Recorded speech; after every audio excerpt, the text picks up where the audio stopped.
Masih POV author. Giano tampak salah tingkah, dia tersenyum kikuk. Merasa tidak enak dengan apa yang sudah dia katakan. Sorry, aku cuma bercanda. Maaf sebelumnya, Aida adalah temanku. Tapi, sungguh tidak tahu kalau dia ternyata istrimu. Giano menghampiri Azam dan tersenyum ceria, seolah tak pernah terjadi apapun. Tapi, berbeda dengan Azam. Hatinya diliputi kecemasan luar biasa, dia mengembuskan napas kasar. Menatap sekilas temannya itu dengan dingin, lalu beralih ke arah Aida istrinya. Di saat suasana begitu tegang, seseorang yang tidak diharapkan malah datang bergabung. Dia adalah Hana. Hana sebenarnya kebetulan datang kemari, sekedar ingin makan saja. Dia tidak sendirian sebenarnya, berdua dengan teman perempuannya juga. Ketika melihat Azam sekeluarga di sana, dia tersenyum senang. Sekalian saja gabung, ditambah ingin ngomporin Aida, pikirnya. Azam, sapanya diiringi senyuman lebar. Azam menoleh dengan dingin. Mama dan Sabrina di sini juga, ujarnya, menyapa sambil memeluk mantan mertuanya itu. Tentu saja mama mertua senang. Dia tersenyum lebar kepada Hana. Lalu melirik Aida sinis, tidak setia, itulah kira-kira arti dari tatapan dan senyuman sinisnya. Aida mengembuskan napas kesal, dia berada dalam posisi yang kurang baik. Dia harus menjelaskan semuanya kepada Azam. Sayang, aku mencintaimu, hanya itu yang dia bisikan di telinga suaminya itu.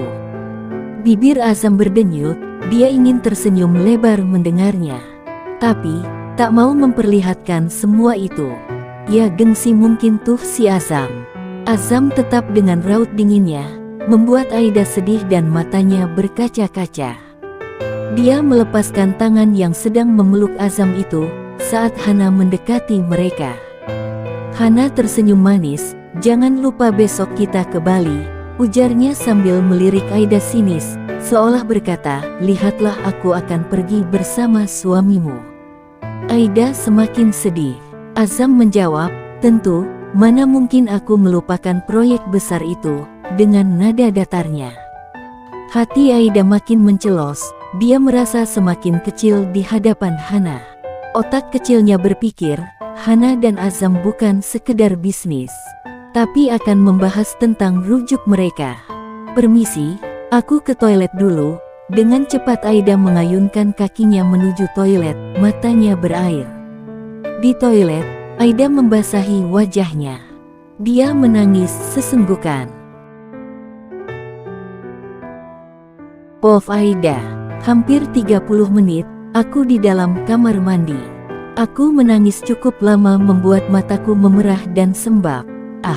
Bagaimana ini?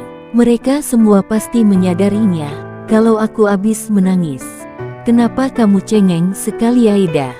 Dasar cengeng dan lemah, gerutuku. Aku berusaha merapikan penampilanku ini, sungguh berantakan ternyata. Apalagi, tas makeup miniku kan ada di dalam ransel. Sementara, ranselnya berada di dalam mobil. Ya sudahlah, aku keluar saja. Dengan malas kubuka pintu kamar mandi. Ceklek, aku memekik kaget ketika melihat siapa yang tengah berdiri tegak dengan raut wajah dinginnya itu. Kamu sedang apa di sini? Tanyaku kikuk dan salah tingkah. Menunggumu, ketus Azam suamiku itu. Aku menundukkan kepalaku, merasa bersalah sekaligus sedih. Ayo, ucapnya datar. Tapi, tak disangka ternyata dia meraih tanganku, menggenggamnya, bahkan menautkan jemarinya dengan jemariku. Seketika, mataku kembali memanas. Aku langsung menubrukkan diri ini, memeluknya erat dan kemudian terisak di dadanya. Dia mengembuskan napas kasar, memelukku dan mengecupi puncak kepalaku. Aku tidak selingkuh dengan Giano, aku bahkan baru 3 kali ketemu dia, termasuk hari ini, ucapku disela isakan. Aku berusaha menjelaskan. Aku terkejut saat dia mendorong tubuhku cukup kasar, dia mencengkeram bahuku lumayan kuat. Aku menatap wajahnya yang terlihat marah. Kamu sudah bertemu dia 3 kali. Kapan? Ngapain aja? Berondongnya emosi. Aku hanya melongo dengan kaget, mataku mulai kembali berair. Dia membentakku. Hik hik hik. Aku kembali terisak. Maaf sayang.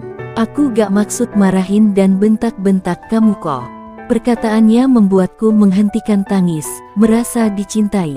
Tapi hanya sebentar saja, karena saat mendengar kata-kata lanjutannya aku cemberut. Tapi aku tetap marah, karena kamu sudah bertemu pria lain tanpa sepengetahuan suamimu. Aku tidak suka. Kamu harus dihukum, katanya dingin dengan mata menatapku tajam. Tuh kan, gampang banget nih orang merubah suasana hatinya.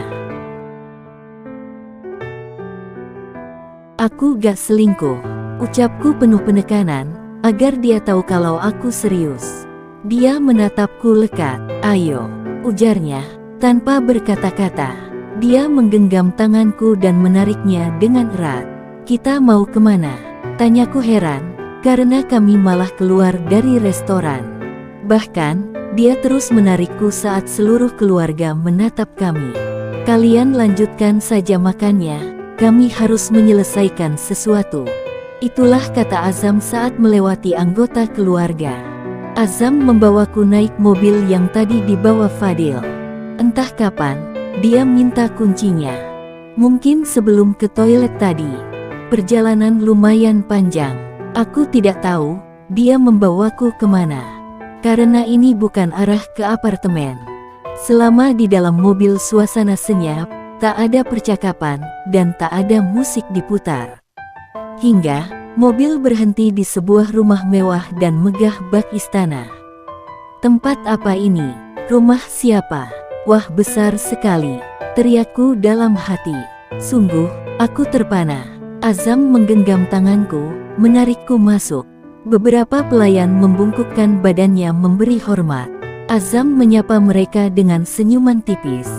Aku masih celingukan melihat sekeliling. Azam membawaku masuk ke sebuah kamar, menutup pintunya rapat-rapat, lalu menguncinya. Aku terkejut. Kamar ini nuansa biru laut kesukaanku, dekorasinya juga lebih girly. Dan yang lebih mengejutkan, ada foto aku dan Azam yang sedang memamerkan cincin pernikahan. Aku ingat, itu adalah saat akad nikah kami. Kenapa ada foto ini di sini? Seketika otakku bleng. Ayo selesaikan semuanya, ujarnya. Aku terkejut. Azam melonggarkan dasinya, lalu melepaskan jas dan kemejanya. Kemudian, melemparkannya secara asal. Aku memalingkan wajahku, karena malu. Dasar mesum, cibirku, dengan otak yang sudah traveling ke carah yang iya-iya. Aku memang mesum, tapi hanya padamu saja. Azam memelukku dari belakang. Aku akan membuatmu mengandung anakku, agar kamu tak berpikir untuk kabur ataupun selingkuh lagi. Lanjutnya ketus. Aku membalikkan badanku. Aku tidak selingkuh. Aku tidak kabur. Aku hanya menenangkan diri saja. Aku marah sama kamu yang lebih memilih menemui Hana ketimbang bersamaku. Teriakku sambil memukul-mukul dadanya yang polos itu lumayan kuat. Bahkan, air mataku meleleh. Tidak tahu kenapa, tapi saat ini hatiku sedih. Apalagi, saat dia menuduhku selingkuh. Azam diam, tak marah atau menangkap tanganku yang sedang memukulinya. Puas rasanya, melampiaskan emosiku. Sudah puas?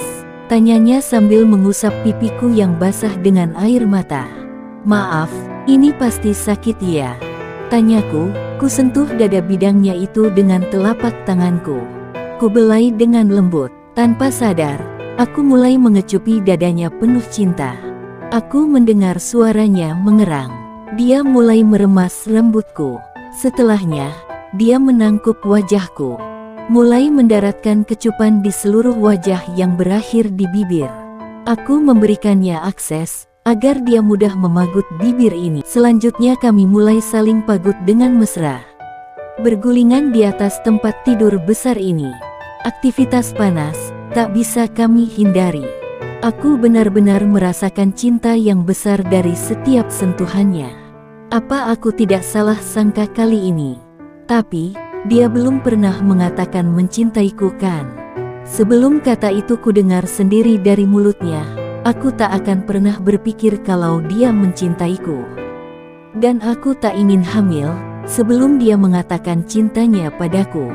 Aku begitu takut ditinggalkan olehnya nanti sementara sudah ada anak di antara kami. Saat aku membuka mata, Azam masih terlelap. Aku turun dari tempat tidur, dan segera membersihkan diri di kamar mandi yang ada di kamar ini. Wih, kamar mandinya segede ini. Bagus dan wangi pula. Aku jadi betahkan, jangan-jangan aku ketiduran di sini. Dengan nyamannya berendam di bathtub. Kenapa gak ngajak aku? Itu adalah suara suamiku yang mesum. Aku sungguh terkejut. Belum sempat berbicara, dia sudah masuk ke bathtub besar ini. Memelukku, menyentuhku di sana-sini dan kembali mengulang kejadian panas tadi. Setelah melakukan banyak aktivitas panas suami istri, kini kami sudah mandi dan mengganti baju. Tak kusangka, ada pakaian wanita berderet di dalam kamar ini. Sebuah ruangan besar yang isinya bagaikan toko baju saja. Aku dan Azam sedang duduk di balkon. Aku bersandar di dada suamiku itu. Kenapa banyak baju perempuan di sini? Apa kamu juga buka toko baju online? Tanyaku penasaran. Hahaha, Azam malah tertawa. Aku jadi heran, apa aku salah bicara? Apanya yang lucu dengan pertanyaanku ini sih? Kesal rasanya aku. Itu semua punyamu, bajumu, jawabnya sambil mengecup pipiku. Ih, dasar Azam sukanya nyosor aja. Aku mencebikkan bibir. Bajuku, kapan aku belinya? Kamu yang beli. Kapan? Kok aku gak tahu? Berondongku penasaran. Aku mendongakkan wajah menatap wajah tampannya. Ah, dia sungguh pria paling tampan yang pernah aku temui. Aku terpesona. Lap tuh ilermu, tunjuknya ke sudut bibirku. Aku langsung menegakkan punggung, mengelap sudut bibirku dengan telapak tangan. Tidak ada yang basah, dia pasti menggodaku saja. Aku melotot padanya dengan bibir mencebik. Sudah berani ia memelototi suamimu? Ujarnya ketus, tapi tentu saja tidak tinggal diam. Dia mengecup bibirku lama dengan dalih hukuman. Karena aku sudah berani melotot padanya. Ah, bagaimana aku tidak baper? Bagaimana mungkin aku tidak semakin jatuh cinta kalau dia terus saja bertingkah menggemaskan begini? Seolah sangat mencintaiku. Mulai sekarang kamu akan tinggal di sini, ujarnya setelah menyelesaikan urusan pagut-memagutnya. Aku terheran-heran. Tinggal di sini, lalu apartemen? Tanyaku. Aku takut saja kalau Azam tinggal di apartemen sementara aku tinggal di sini. Apartemen? Ya nanti ada yang akan menjaga kebersihannya setiap hari, jawabnya. Ini bukan itu maksudku tahu. Aku merengut sebal. Hahaha, tentu saja aku juga akan tinggal di sini, lanjutnya. Nah kalau sekarang hatiku senang. Jadi ini rumah kamu. Mewah banget, ujarku. Aku jadi merasa sedikit takut harus tinggal di rumah sebesar ini. Meski banyak pelayan sih, tapi anggota keluarga inti hanya aku dan Azam saja. Ini rumah kita, bukan cuma rumahku, ujarnya. Dia memelukku dan mengecup puncak kepalaku. Apa alasan kamu menikahiku untuk membuat cemburu Hana? Aku memberanikan diri bertanya, pertanyaan yang sejak awal pernikahan aku ingin tahu jawabannya. Kurasakan tubuhnya menegang. Dia diam untuk beberapa saat. Aku menegakkan tubuh, menatapnya lekat. Meski itu sulit, karena bersitatap lama dengannya sungguh membuatku tak tahan. Ia tidak tahan untuk mengecup bibir seksoinya yang tak pernah tersentuh rokok itu sepertinya. Alasan itu tidak benar. Aku menikahimu untuk membuat Hana menjauhiku. Aku tak mau dia masuk ke dalam kehidupanku lagi. Aku sangat mencintai seseorang, orang itu. Azam menatapku lekat. Aku tertawa sumbang, penuh kepedihan. Sepertinya aku hanya dianggap sebagai wanita selingan sebelum dia menemukan cinta pertamanya itu. Ya, wanita cinta pertama Azam, seperti yang pernah Giano katakan waktu itu. Cinta pertamamu kan? Baiklah, aku akan tetap di sisimu sampai kamu menemukannya, ucapku sambil memalingkan wajah. Tak mau memperlihatkan kesedihanku ini. Aku sudah menemukannya, ujar Azam pelan. Hah? Aku menoleh kembali ke arahnya dengan rasa terkejut dan cemas. Kamu sudah bertemu dengannya? Tanyaku sedih. Iya, dia sangat manis, lucu dan aku sangat bahagia bisa menemukannya lagi. Azam menatapku dengan bibir tersenyum lebar. Selamat, ucapku, berusaha tak menunjukkan rasa sakit yang begitu besar di dadaku. Di saat aku mulai jatuh cinta padanya, kenapa juga wanita itu ketemu sih? Dia membelai kepalaku. Kenapa dia masih memperlakukanku dengan lembut, sementara dia sudah menemukan penggantiku? Seketika aku meriang. Apa ini efek dari cemas berlebihan karena takut kehilangan Azam ya? Hei, ada apa? Azam menyentuh keningku. Demam, gumamnya. Ayo ke dokter. Dengan cepat, dia menggendong dan merebahkanku di atas tempat tidur.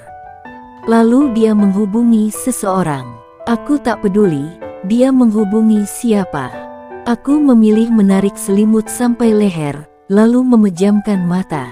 Hingga aku mendengar suara orang lain yang ternyata adalah seseorang yang berseragam dokter dan seorang wanita seusiaku yang berdiri di sampingnya. Karena pusing, aku memilih memejamkan mataku kembali. Aida, pekik seseorang yang berdiri di samping dokter itu. Kok dia kenal aku? Aku kembali membuka mata, lalu menatapnya lekat. Sepertinya aku mengingat dia. Ya ampun, dia adalah teman terdekatku semasa SMA. Dia itu Lily. Kamukah ini Lil? Aku duduk bersandar ke sandaran tempat tidur. Iya, ini aku. Dia memelukku, aku balas memeluknya. Kok kamu bisa ada di sini? Di rumah Kak Azam? Tanyanya heran. Aku kikuk sendiri, lalu celingukan mencari Azam. Tapi, tak kelihatan, kemana dia? Kenapa rasanya sedih ya? Biar saya periksa dulu, ujar dokter. Akhirnya, Lily turun dari tempat tidur. Dia membiarkan dokter memeriksaku. Tidak lama kemudian, Azam masuk. Dia langsung memberondong dokter dengan banyak pertanyaan. Nona Aida hanya terlalu cemas berlebihan sepertinya. Dia juga butuh istirahat dan tolong berikan support agar dia melupakan segala bebannya.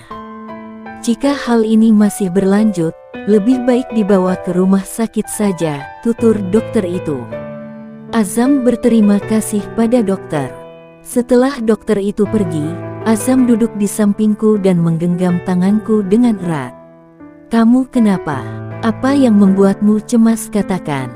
Ujar Azam gelisah sepertinya. Aku tak menanggapinya. Saat ini mataku tertuju kepada sosok Lily temanku. Kenapa dia ada di sini? Dia adik sepupuku juga, ujar Azam menjawab kepenasaranku. Oh, hanya itu yang aku katakan. Dan dia, Lily menatapku, lalu Azam. Dia istriku, jawab Azam. Aduh, kok rasanya aku ingin pingsan saja. Ternyata aku menikah dengan kakak sepupunya Lily. Bagaimana kalau aku cerai dengan Azam? Apa gak akan berpengaruh pada pertemanan kami ya? Apa? Lily melotot. Dia menatap Azam penuh selidik. Ikut denganku Kak, pekik Lily, menarik paksa tangan Azam. Cek, dasar anak kecil. Gerutunya, tapi ikut juga. Aku menatap punggung mereka berdua sampai menghilang di balik pintu. Sampai di sini saja sepertinya hubunganku dengan Azam. Ku hembuskan napas pelan, lalu memejamkan mata.